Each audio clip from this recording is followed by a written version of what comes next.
can stop the recording and then hit record when it actually starts. Okay.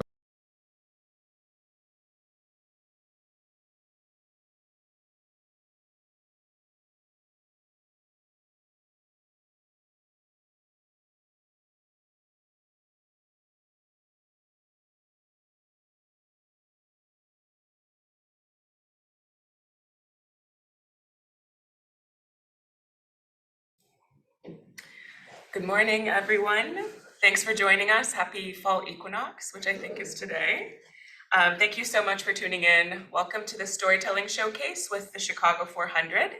My name is Dominique Chu. I use she, her pronouns, and I am the Housing Policy and Advocacy Manager here at AIDS Foundation Chicago.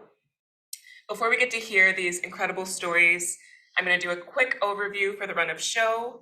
I'll give an introduction on the Chicago 400 as well as a bit of background on some of the laws you'll be hearing referenced today. Then I'll pass the baton to our extraordinary trainers and facilitators for the day, Archie and Michael. They will introduce themselves as well as the 6 storytellers.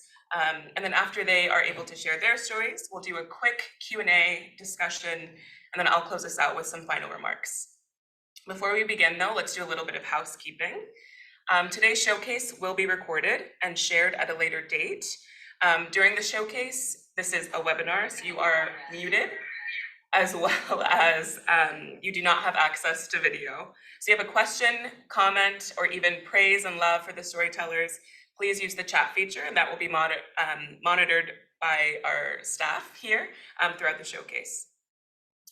I also saw someone turn on captions, so if that's something that you would like, you can go to the bottom of your Zoom window to click on Show Captions. If you click it again, you can hide captions. And if you can't find your captions icon at the bottom of your Zoom window, click on the More icon at the bottom of your Zoom window, and then you'll find captions as an option. Now let's get into some background for today's showcase. The Chicago 400 are Chicagoans listed on a public conviction registry who are experiencing homelessness and who therefore must register in person at a police station weekly. The Chicago 400 are in a long-term crisis of homelessness due to state banishment laws and policies, which have compounded the impact of poverty, violence, and racism. As you'll hear today, these weekly registrations are disruptive to their ability to maintain employment. These weekly registrations are anxiety-inducing, can take up of a day of mental preparation for some of the guys here. And to add to the stress, failure to register, as it stands now, is a felony. Furthermore, trying to find housing is a challenge all on its own. You may hear some guys reference moments when they're registering at an address and are told that it's no good. And that means that the place that they're living is within a housing banishment zone, which is within 500 feet of a school, daycare, park. And when you factor in at-home daycares, these zones are constantly in flux. And even when a person is housed, they can be forced out at any time, regardless of whether they rent, own, or live with family. The Chicago 400 are subject to the most damaging policies targeting those with past convictions. And even though many of them have been victims of or have had exposure to violence themselves. The Chicago 400 believes in accountability. They want a justice system that makes communities safe, holds people accountable for harm, and supports all people in rebuilding and restoring their lives. Unfortunately, registry and banishment laws systematically displace, exclude, and re-incarcerate people with past convictions, while simultaneously failing to prevent victimization or support survivors. And make no mistake, these laws aren't helping anyone, and forcing people into homelessness upon their release from prison is cruel and it's unjust. A huge thread you'll hear weaved into these stories today is Senate Bill 2158, a bill that the Chicago 400 is leading on, sponsored by Senate Majority Leader Senator Kimberly Lightford. And this bill does several things, including greatly opens up housing in Illinois by reducing housing banishment laws from 500 feet to 250 feet. It allows people experiencing homelessness to register at police stations annually or quarterly, like housed people do, instead of weekly. And it also reduces failure to register from a felony to a misdemeanor. And here at AIDS Foundation Chicago, we believe that housing is a human right. We believe that housing is healthcare. We know and we have data to show that when people have permanent housing and supportive services to maintain it, they're able to prevent the transmission of HIV, safely treat their HIV if they are a person living with HIV, and have a better shot at living their healthiest lives. Throughout the stories today, you may hear some words and phrases that are new to you and are very criminal legal system heavy, so we'll do our best to pop definitions and terms into the chat. And one more comment about the chat box. This is an opportunity for these men to bravely share their stories with us. I ask that you, above all else, respect them. They're human, they're sons, fathers, grandfathers, husbands, new husbands, and are graciously sharing their stories with us. Our team at AFC will be monitoring the chat, so please be respectful and show them the love and support that they deserve. I've spoken enough, so that's it from me, and I'm gonna hand it off to Archie and to Michael and the storytellers. Thanks, y'all. Hi everyone, I'm Archie Jamjan, and I've been lucky enough to work with AFC over a couple of these storytelling showcases, but this one is especially special, and these guys have done a great job with these stories, so really excited for you to hear them. Our first storyteller is going to be Terrence. Terrence Chisholm is a father of two, a gospel musician, a professional drummer, a community volunteer, and the president of Chicago 400 Alliance. Along with other Chicago 400 leaders, Chisholm launched an archive project to document the impact of these laws, recording weekly diaries for the campaign. Terrence has lobbied in Springfield, spoken at public hearings. Terrence is also a newlywed and ready to start his new life without banishment laws holding him back. Please welcome Terrence. Good morning. My name is Terrence Chisholm. I'm the president of the Chicago 400. My story started in 2005 on the Thursday afternoon. Around 5:30, I received a phone call from my brother saying that there was two people at my house at the time that I was living there was looking for me. I told my brother I was 5 minutes away from my house. So upon the approach of my house, I was approached by two undercover cops who told me that they had a warrant for my arrest, that my house was illegal. So upon that time, I was sentenced to 10 days in the county jail. My last day of my 10-day sentence, my public defender came back and told me that I was released and that my probation was up. So after I got out, I came home to more news that I had lost my grandmother at the time. So not having a house and losing my grandmother was devastating. I had to make funeral arrangements. The reason my house was, I couldn't stay in my house because of these house banishment laws. I didn't know at the time that my house was illegal, and I didn't know anything about the system. So dealing with that was very devastating. I've been homeless for 25 years now. I go once a week to go register. Losing my grandmother was definitely a trying testament to me because I didn't have no father figure or no family. So my grandmother was my backbone. A few years later, I met the Chicago 400 up to now. Meeting Lori Joe and the Chicago 400 and my peers definitely has been a life-changing adventure for me. I'm able to be a better man, pursue my music and my career in music as I do now.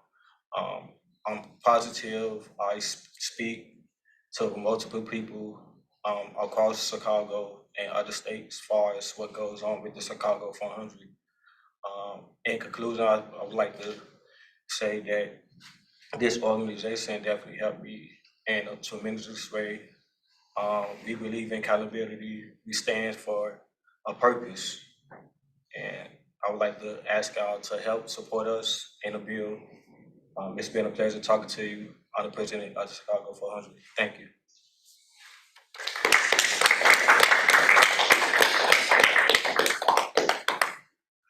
All right, thank you, Terrence. Good morning, everybody. My name is Michael. Along with Archie, the other facilitator for the storytelling showcase. And it's my pleasure now to introduce our next speaker, Stephen Diggs. Stephen Diggs is a father, grandfather, a recovering addict, and a recovery support specialist at Above and Beyond Recovery Center in Chicago, where he serves as a mentor, a teacher, and the facilitator for the Wellness Recovery Action Plan. Stephen is the Sergeant at Arms of the Chicago 400 Alliance, and his valuable skills are essential to this campaign centered on compassion and accountability. Stephen is an advocate for the people and encourages all of us to leverage our combined power to help one another. Above and Beyond is an organizational partner of the Chicago 400 Alliance. Please welcome Stephen. Good morning, my name is Stephen Diggs.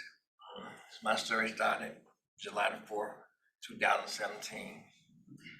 Me, my neighbors, my family, my wife and children were in my backyard, barbecuing, having a great time, listening to some great music, dancing and chit-chatting.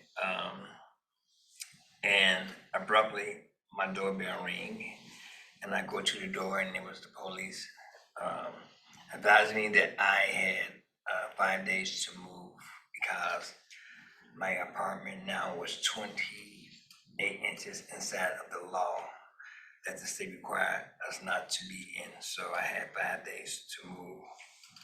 Wow, was I devastated. So as I continued to barbecue, and I began to explain to my wife what was going on. Kind of ended the barbecue just a little bit early, and we had to go have a conversation and talk about what was going on. My children were like really devastated. My wife was devastated. It had really affected them in such a way where they did not know what to do, neither did I.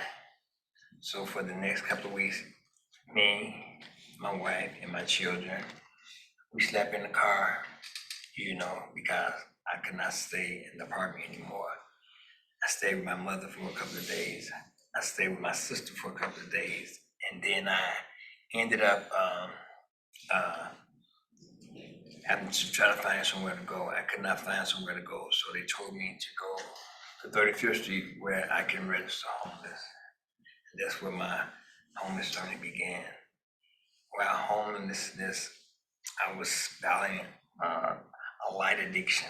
I call it a light addiction. It spiraled down to a major addiction of crack cocaine.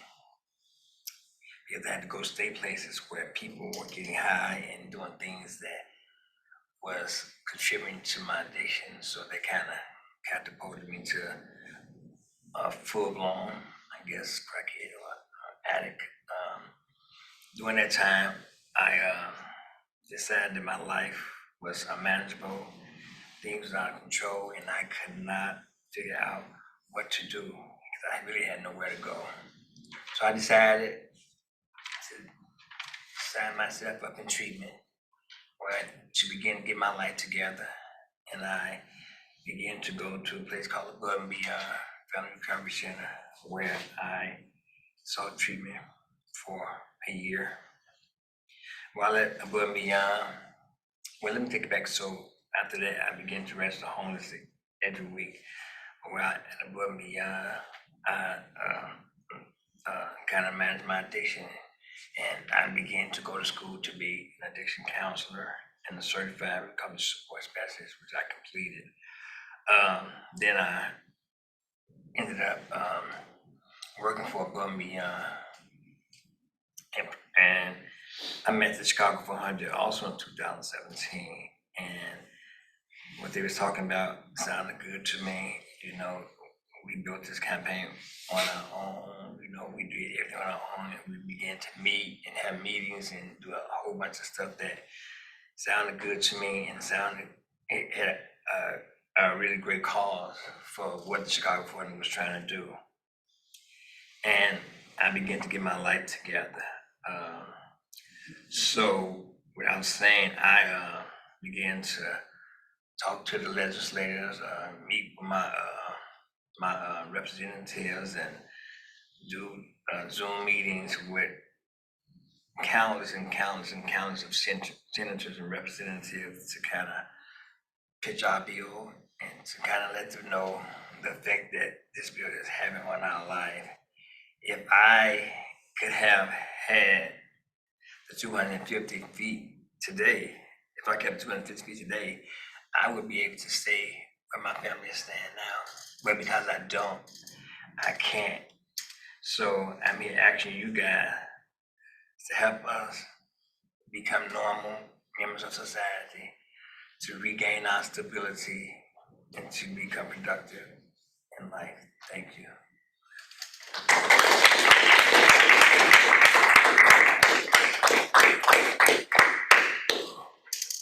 Thank you, Stephen. Your story really points out how a small change could make a really big difference with these laws. Our next storyteller is Jacques. He's entering the stage right now. Jacques Jones is a native Chicagoan. He has been part of Chicago 400 since 2017. He has 9 children, 3 girls, and 6 boys who all live in Chicago.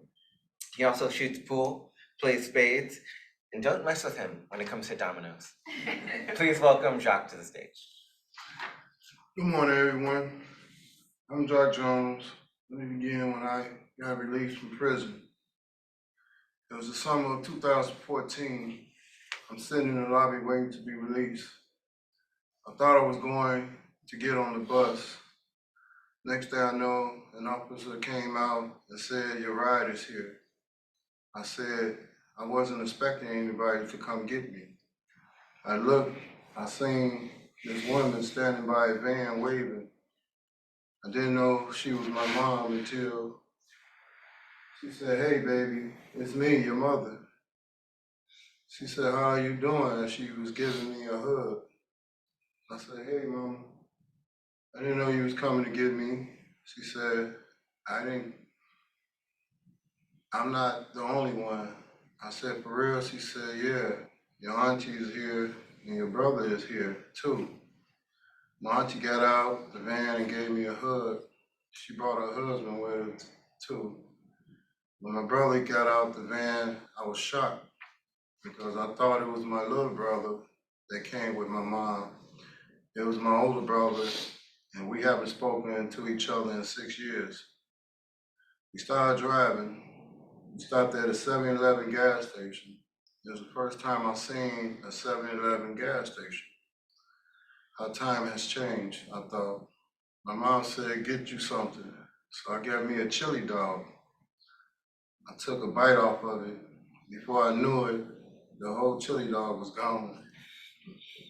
It was so freaking good, I had to have another one. I asked, "Can we go back to get another one?" My mom said, "No, we'll get it at the next one." I said, "It might not taste the same." So we went back and they got me 2 more in a strawberry shake.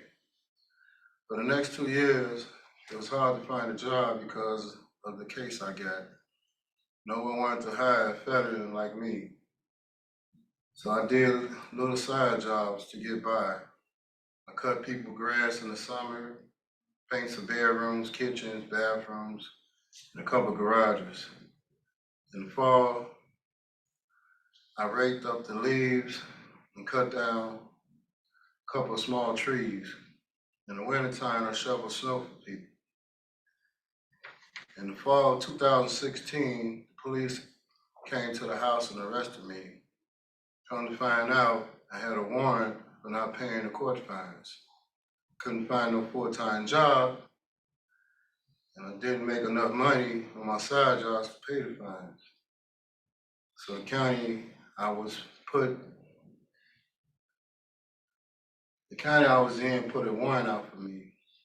By the time I made to Cook County Jail, my dad was already there.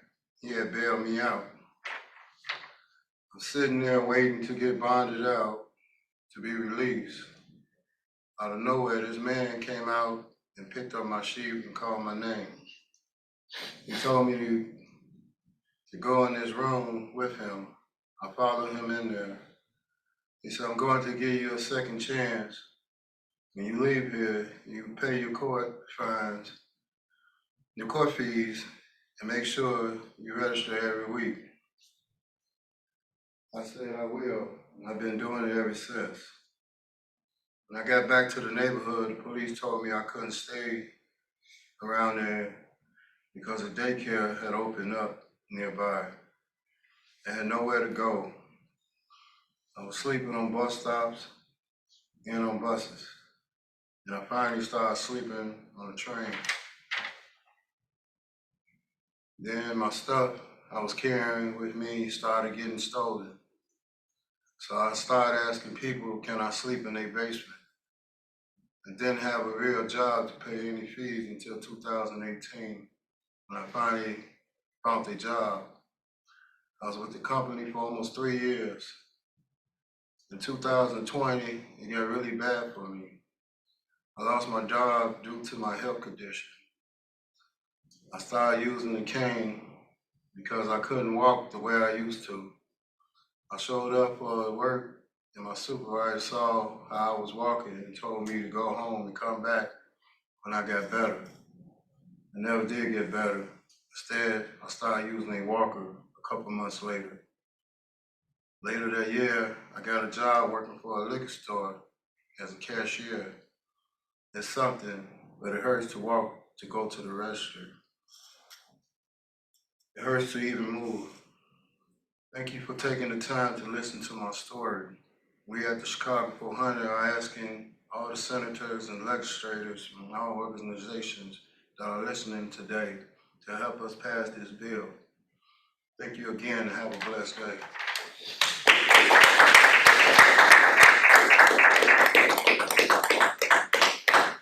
Thank you, John. All right, our next storyteller is Jose Miranda. Jose Miranda is a father of 3, 1 son and 2 daughters, and also a grandfather. He is 46 years old and a faithful, committed essential worker. He is also a born-again Christian and holds an outreach ministry for other homeless people.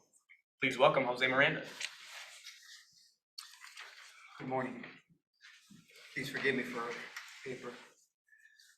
The date was April 6, 2018. I could barely believe the time had come. I went with the officer in his car and he dropped me off at the train station closest to Taylorville. As I sat on the train, I opened my Bible and was reading some scriptures while I prayed. Suddenly, a man brought me a free lunch, which was a burger and a soda.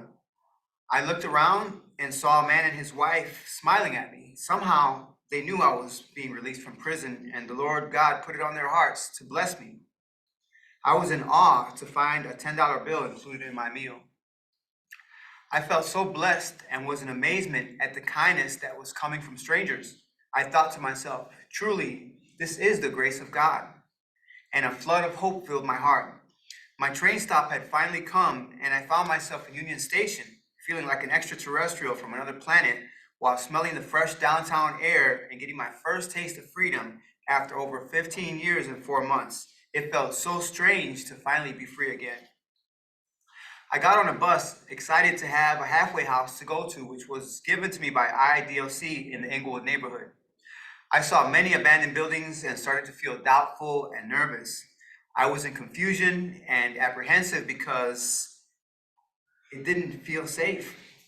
It seemed like a dangerous area. My place turned out to be just a poorly lit basement and not a real halfway house. Very soon afterwards, I came to find it to be a very toxic and unhealthy environment. All I did while I was there was invest in improving myself by cleaning, cooking, and washing all the clothes that were lying around in dirty piles. I also used my link card to fill their fridge with groceries. I was extremely anxious to go get my state ID and then go down to 35th in Michigan to register for the first time ever.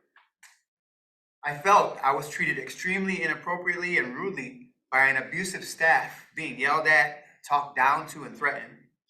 Now, let's go back to the quote-unquote halfway house. A day came at the basement where the guy running the place told us that we had to leave. Then the next day, his cousin came over and at gunpoint threatened us to leave.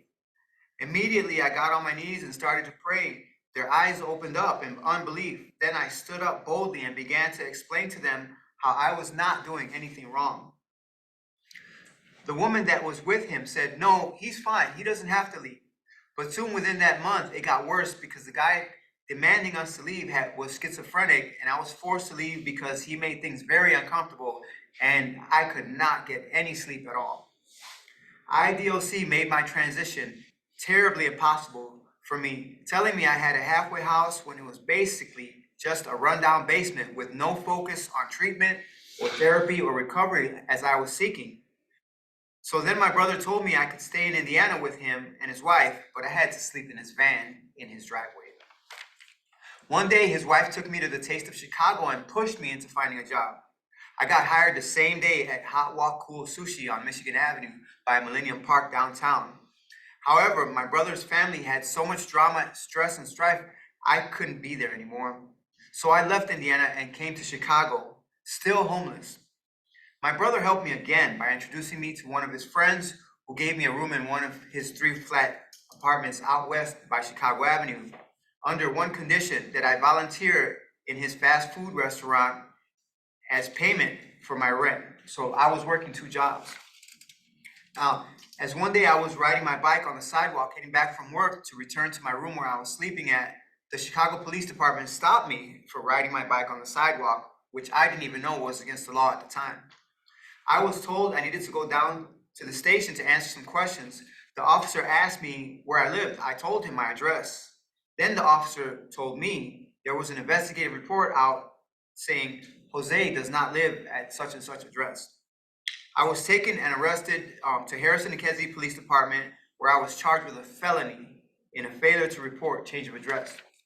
I spent 90 days in Cook County being bullied and literally threatened with death and picked on while reading my Bible and praying, keeping my distance from all the fighting going on daily. Exactly 3 months later, I was given 2 years of probation for a felony conviction and then released.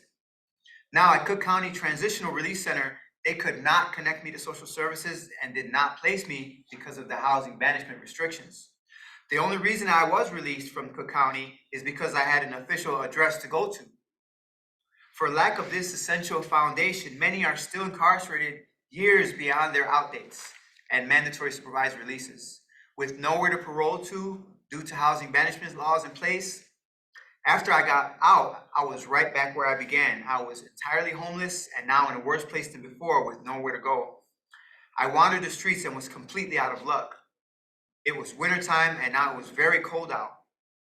Now, as I did my 2 years in probation, I had to go out to Skokie every month, plus register every week as homeless. When a person is homeless and has to register every single week, this destroys and damages jobs and opportunities for us all and makes me feel trapped, lost, horrible every week. For my probation, I had to pay fines I could barely afford, going back and forth from Chicago to Skokie and then back all the way down to 35th in Michigan as well. It was a nightmare. It was winter. I would find myself sleeping on buses, on the Blue Line train, in abandoned buildings, on sidewalks by churches, as well as under bridges by Lower Wacker Drive and many other places in frigid temperatures during the winter, and even sitting in Starbucks all day from opening to closing until I finally got a word about homeless shelters and got on their lists. In all the shelters, it was unbearable, noisy and filthy, very negative environment. I even got scabies in there. Again, my brother gave me another lead where I found a job working downtown at a Mexican restaurant called La Cocina. So I saved up enough money and bought my first car ever, a Chevy Astro, and slept in it. It was a van. Soon after that, I moved on to a pizza delivery at Sarpino's. And in 1 year, I made close to $35,000, being the only faithful, consistent worker who refused to give up or quit. Both owners of the downtown Mexican place and the Bucktown Sarpino's gave me the keys to both open and close their restaurant. Everywhere I was placed, I was honest, the hardest working person there. They always believed in me and trusted me unconditionally. For the past 5 years, I've been through 4 vehicles, but slept outside on the streets, surviving and making my best effort to be a productive member of society, and I now rest in a tent. Today, I work for Tesla at both Highland Park and Westmont, Illinois, where the GMs, the general managers, told my supervisor I do a great job. As a vehicle preparedness specialist, and I also side hustle through DoorDash all this time on my e-bike, which has kept me alive and well. Since my release, I have reconciled and have done restitution by my own initiative, patching things up with my son and a few others, including my baby's mama, due to the fracture in the relationship caused by my 15-year absence. I am now a proud grandfather and a father of 3, which are adults now, 2 girls and a boy. All this time, even during COVID, I've been an essential worker, and I feel very fortunate and blessed to always find employment against all odds and overcome any and all obstacles and setbacks, except for this one. It's what having to be faced with the impossibility of limiting laws and housing banishment distances and zones is doing to me in my life. These policies and laws create an unacceptable and vicious cycle for hundreds of men, women, and children, negatively affecting our families, significant others, and taxpayers both socially and economically. I plead our cause, and I humbly request your support and help on these issues, knowing that I will emerge through good changes with a powerful testimony of victory once the vital foundation of stable, secure housing is established for us once and for all. Thank you.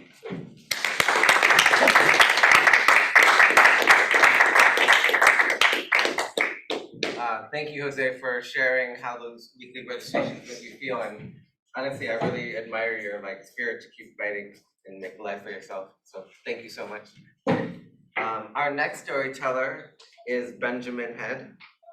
Benjamin Head is a brother, son, fiance, sports fanatic, and vice president of the Chicago 400 Alliance. Ben has lobbied on behalf of the Chicago 400 in both Chicago and Springfield, and spoken to groups of housing and criminal justice advocates around the state. He helped launch the archive project of the Chicago 400, explaining to people on registries why they need to make their own media, and explain to the communities how these laws hold people back.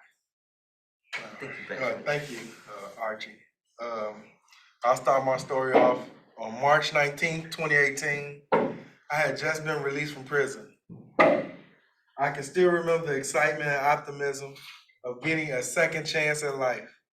After 14 years locked up, I couldn't wait to rebuild my life. I was so excited, I couldn't sleep on the 3.5-hour train ride home. Even looking at the cornfields was a sight to behold. When I arrived back in Chicago, I was greeted by my little brother and his dad, who was like a replacement father to me after I lost my own father about three years before my release from prison. When I got to Chicago, felt the fast pace of things in the cool spring air. I couldn't help but fast forward in my mind to how I was going to get back into being a productive member of society, finding work and stable housing. My family told me, no worries, it will come. They asked me what I wanted for my first meal back, and let's just say it was a feast. Fried pork chops, chicken, greens, sweet potatoes, and hot water cornbread. That meal took me back to thinking of my grandmother who had passed away about 15 months before my release. I wrestle all the time with the fact that maybe I could have been there with her in her last moments, but I wasn't, because when I first became eligible for release, none of my housing options were approved. Instead, I was kept in prison, even though I had reached my parole date. I ended up remaining incarcerated for almost an additional 3 years, when if I'd only had somewhere to live, I would have already been free.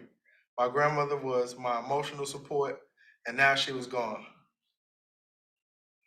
After coming back to Chicago, I went to go register, which, because I didn't have a stable address that meets the city's laws, which require 500 feet of distance from so many locations, I was made homeless, and I had to register every week. The weekly process took so long that there were times I had to choose between registration and trying to earn money. Fortunately enough, I was eventually able to participate in a program that helps people find jobs. So there I was, all dressed up at a job fair, going from table to table. I interviewed with every company there, but one in particular stood out to me. Ironically, it was called Second Chance Renovations. One day, months later, after I had given up hope, I received a call from an unfamiliar number. I answered, and much to my surprise, it was Second Chance Renovation, calling with a life-changing opportunity, consistent work, great pay, and great hours.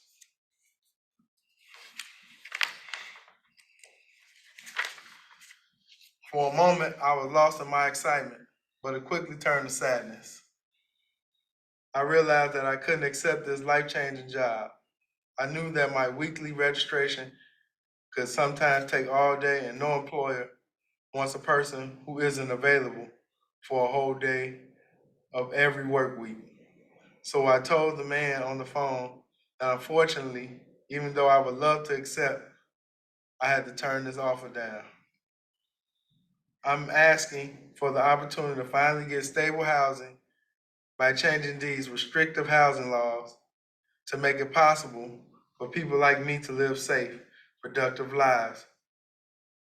I don't want to lose out on any more life-changing opportunities. I wonder to this day, will I ever have another opportunity like the one I had?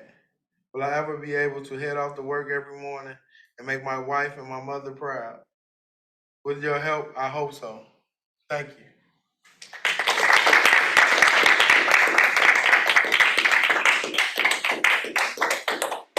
Thank you, Ben.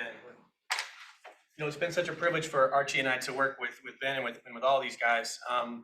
And we have one more storyteller for you today. His name is James Orr. James Orr is a husband, a father, a grandfather, truck driver, forklift operator, and a hard worker on the leadership team of the Chicago 400 Alliance. His children are all grown and working independently. James will be 63 this January. He also enjoys bowling, volleyball, and is a sports lover in general. He's excited to tell his story today, and we are excited to have him. Please welcome James Orr. Thank you, Michael. Hi, my name is James. This incident took place back in 2013, where I was living at 6280 West North Avenue. Me and my wife was living there about 8 years in a large one-bedroom apartment. I really loved that place. I really loved that particular area because I felt safe there. Anyway, one day I presented to my wife one evening. I said, you know what, I want to start a company because I had been working all of my life. And she asked me to give her a lot of detail. I gave her a lot of detail about my plans, what I want to do. So I told her I want to start this truck company. She said, okay, I support you. So I got the truck company started. Within 3 months of me starting this company, this truck company, she lost her job. She had been on her job for over 20 years. And during that period of time, she started to go into depression. And I needed to bring her out of that depression. So I called and asked her twin sister, what should I do? And her twin sister gave me some advice on what to do. So I took her advice and I planned a trip to Las Vegas. We went to Las Vegas for 3 days where we had a wonderful time, a lot of excitement, dancing, room service, stayed up all night gambling. We hit jackpots and just enjoyed dinner, and enjoyed each other's company. And after that, she was back to herself. So we came back to Chicago after 3 days, and I was continuing to work, with my company.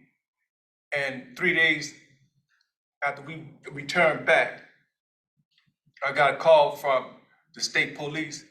They advised me that I had 30 days to move.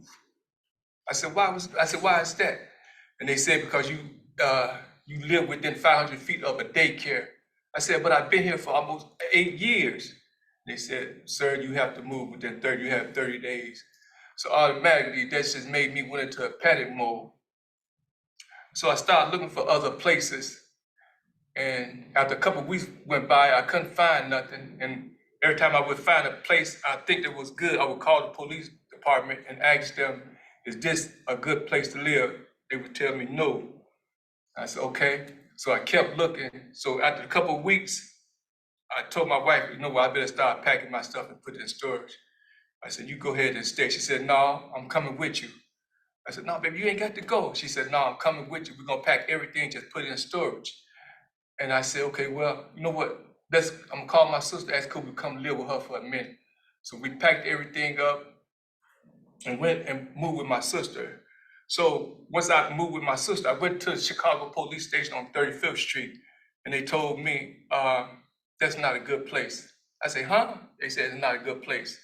And they said, well, we'll have to take you in. I said, you know what, my time is not up yet. I still have a couple more weeks to go. And I kept looking and searching for a place everywhere I was calling and calling up the police department back again to tell them, they would tell me that's not a good place because of the 500 feet. And so I told my wife, you know what, I'm not going back to the police station. I'm just gonna be on the run. So I ran for a whole year. They caught me, they locked me up. I went before the judge, trying to fight the case. Didn't do no good. I ended up getting 7 years. I went in, did my 7 years. When it was time for me to be released in 2017, it was time for me to be released. I had to end up doing my parole time because I still didn't have a place to go. And I ended up doing my parole time there. And a week before I got released, I called home and I talked to my wife. She said, I don't want to give you this bad news, but your best friend just passed away, which is my sister. We was not only just sisters and brothers, we was best friends. It was my friend. And so after that, I got out, I got released. I went home, I had to make funeral arrangement. As I was making the funeral arrangement, I looked in the refrigerator. The whole freezer was just full of catfish because that was my favorite meal and her favorite meal. And after that, we did the funeral. It was over. I stayed at her place for a couple of days. I cleaned it up and turned in the keys and still hadn't had no place to go. Ended up sleeping in my wife's car for a few months until I was able to get my own car.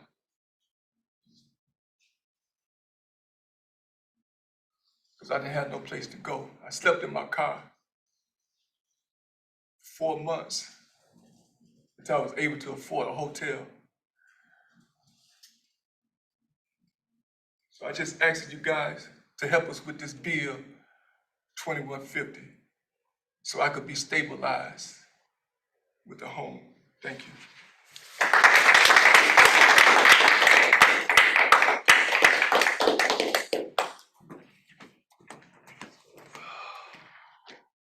If you could just give us one moment to get the room set up, we'll get ready for the Q&A. Thanks, y'all.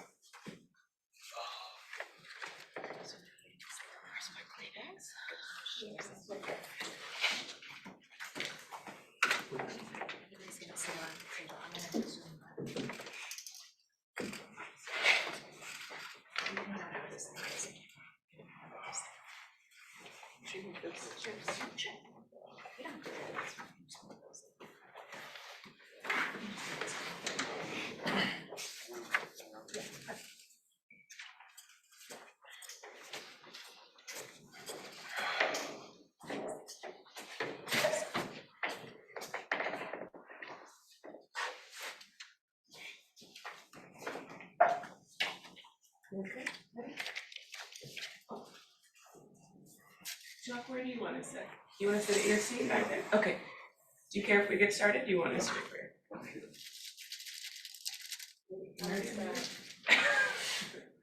Yeah. Okay. All right. Well, first of all, thank you, James. The idea of, to serve 7 years for failure to register, really can't help but make you think about how that could have been different, how that whole situation could have been different. And so to that point, I want to kick off the Q&A by asking you all, how would your life change? How would things be different if this bill was passed? Yeah, Terrence. First off, just myself and on behalf of Chicago 400, I think it would change our life for the better. As we told our story, we all came from different backgrounds. We paid our debt to society. We have to deal with losses. So having housing with being closer to us, as a father, as a husband, a grandparent, and just a human of society itself, it'll definitely bring awareness and give us a second chance at life and freedom, and just be who we were before we got put in the position we was. So having open housing and just having that closure and don't look back afterwards would definitely bring peace, not just for myself, but the people who suffered and had impact on these laws that's causing us not to have a house. Yeah. Thank you. The next question we have, how have these laws affected your family and friends? Steven, you want to take that? So for me, I guess I think my family and friends, for me, it's kind of difficult because for my grandchildren, I go visit in the daytime after I leave work. But at nighttime, I have to go and get in the car or my job, whatever case may be. And my grandchildren are always wondering why I'm never there at night and why I have to leave. And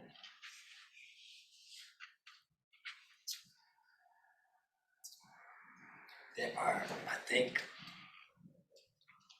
and what bothers me that I can't be with them like they want me to be with them. So it really affects them in a way that they don't understand. Friends, I can't hang out as much as I want to because I have to be at certain places at certain times in my day where I have to be comfortable. So it affects my family and friends to a degree that only if I had stable housing, I think things would be better. And they're looking for me. They're always looking up something and trying to find something. But just like James said, every time you look up something or every time you're trying to find something, you call the police station. It's like it's in 500 feet. And it just amazes me that believe that we had 250 feet.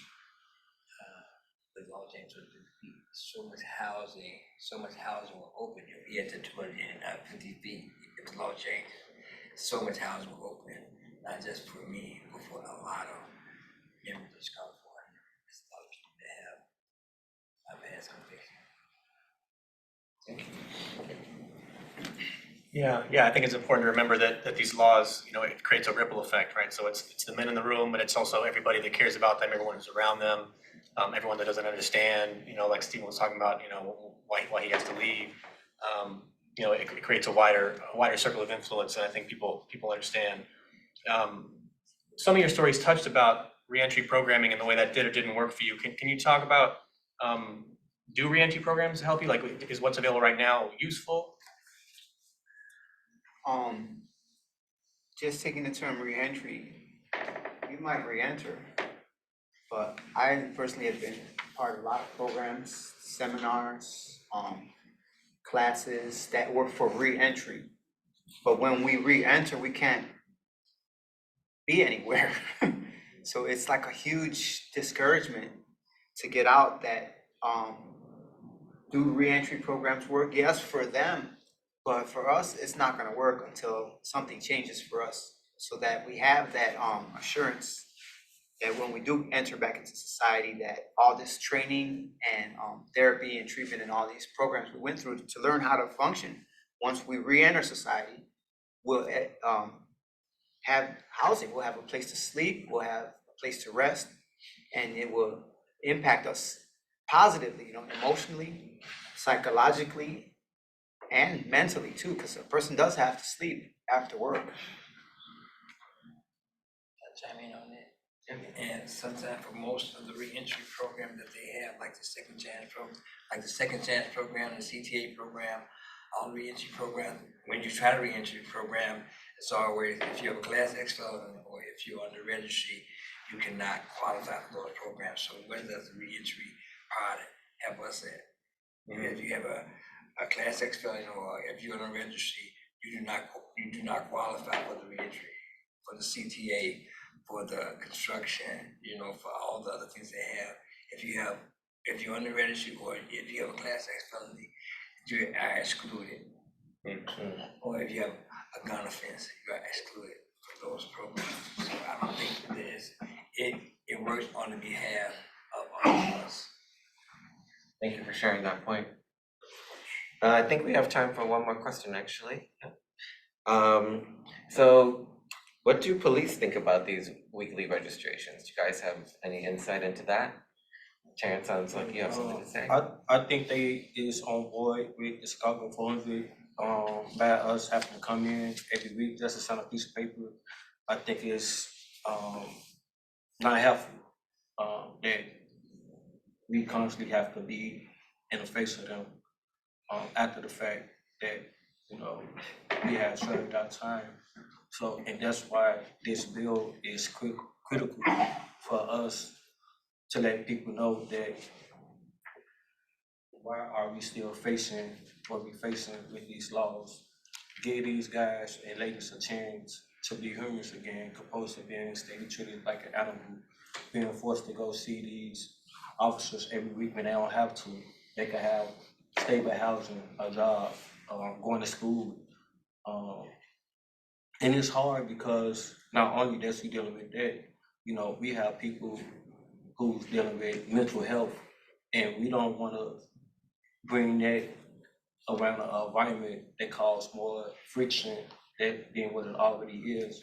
So if we could get more support and speak head on to the CPD superintendent or anybody who has power and see this, not just this meeting, but really dissect our bill and take a stand, I believe that we're gonna have to be forced to even have any contact with them. Let us come yearly if that's the case, or just end it all and just say, these people did what they had to do, enough is done, give us housing.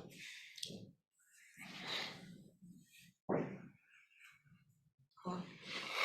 Amazing. I think that's all the time that we have for today. For folks watching, please join me in thanking, giving lots of love, shouts out in the chat.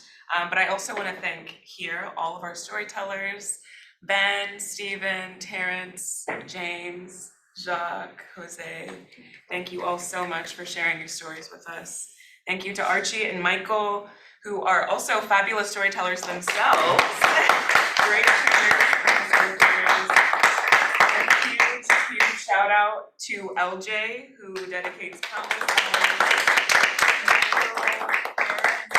Chicago 400.